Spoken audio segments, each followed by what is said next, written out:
how to place the bars in the center if you have a null value. By default, the null value will make additional space, but we're going to remove that value and keep these bars in its original size and consistent in thickness. So to start working on this, or to exclude the null values, we need to have a boiler template. Boiler template you can find here on Chartjs3.com, getting started, this specific link here. And I already have the multiple data sets, so you don't have to wait for me to do this. So what we have here, all of these data sets here, and then what I want to do is I want to remove this with the built-in functionality that they have, which is the skip null value. So then I will say this will be equal to true, comma, save, refresh. Once we have this, we get them now nicely centered, but what I don't like here is the width of the bar. The bar thickness here is just, this one is thicker, and then as you can see here, it should be like this. The one that is the thinnest, everything else should be identical to be consistent. So let's build the consistency in there. To do that, there's no easy way, so we have to create a plugin. So we're going to say plugins, then we say array here, and let's say here, I guess the bar width. That's basically what we want to focus on. That's an array value. Copy that, and I'm going to say here, constant bar width equals ID is bar width, although I won't be using that. And then we can say here, before data sets draw, then I'm going to say chart, arcs, and plugin options. And then in here we're going to do an object destructuring. So if you're not familiar with object destructuring, I'm going to recommend you to watch my video Understanding Object Destructuring for Chart.js. So I will not explain it here. So then I'm going to say here the skills. We probably need the x value, and then we might need the data as well. Everything else we don't need. So let's start to look at this now. So the first thing what I need to know is the width.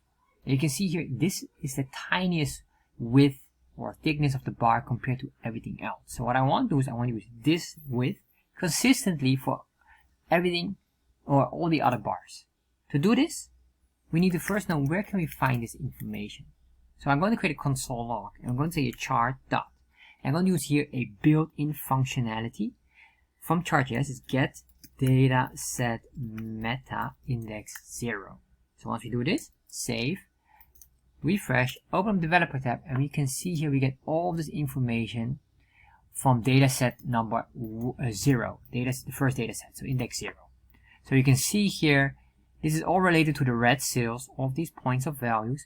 But one thing we click here on index 0, we do know here we have here the width, and the width here is tiny, approximately 19 pixels plus plus, while all the others is most likely bigger. So this is nice, but maybe you want to have it automatic. So let's start to get this data and get it automatic. First of all, we need to know where this is located. So we can see here data index 0 and then width. So that's number one. Let's remember that data index 0 dot width. That's the smallest one. So now what I need to do here is to create basically an array with all of these width from bar element index 0, and then here index 1, you can see that one will be thicker, 25 pixels, etc, etc. So let's look through this first. So I'm going to say here constant. I'm going to use a map functionality. So we can say here bar thickness array, and then in here we're going to say here we're going to grab all of this, except we exclude the index here, and then what we can say here dot map. And what we're going to do then is immediately make a new array containing all of this data here. And all what I want to do here, this one of course, but I want to make sure that this one has, let's say here, the data point and the index. So we have this as shorthand, and then what I will say here is the data point dot width.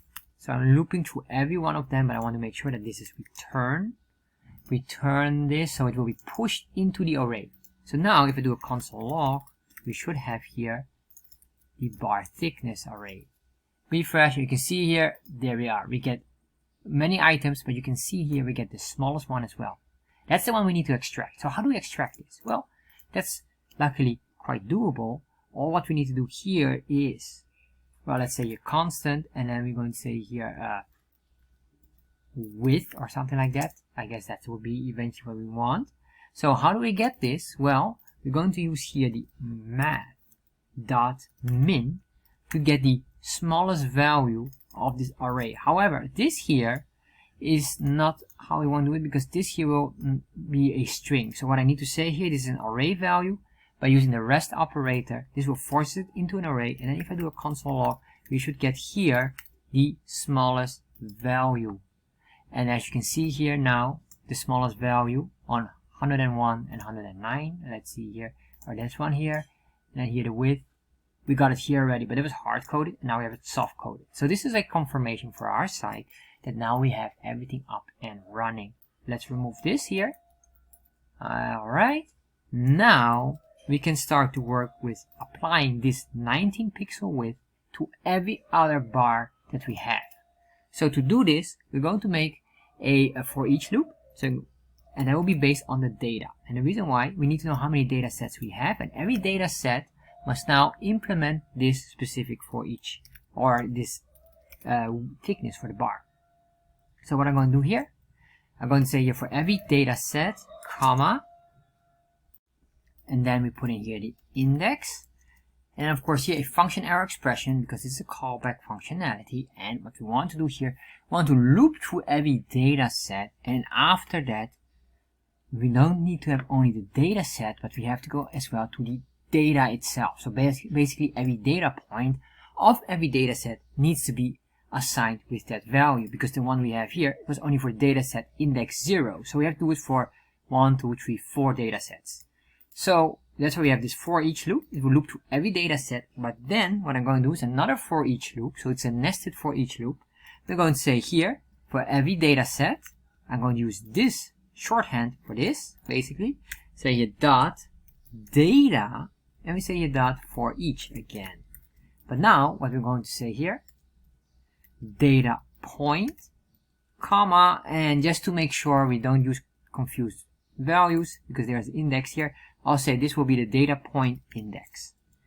Then here, function error expression, and there we are. So now what I want to do is every item needs to be assigned to that. So what I'm going to say here, let's see, we're going to say here chart.getDataset meta. Then here we put in the index, because this is the data set. And then we're going to say dot data index number here will be the DP, or the data point index. And then we're going to say a dot width, and the dot width will be equal to the width. Save this, and then we refresh, and you can see here now we get this nice new structure. So if I go here, there we are. So this will work nicely. Just a heads up here, the moment we do this, it will change. Oh, it works perfectly. I thought this would be an impact, but now it works absolutely phenomenal, as you can see here. So I thought this would maybe not impact it, but as you can see here, if I hide or add the legend, it will work just as expected. Beautiful, and that's it.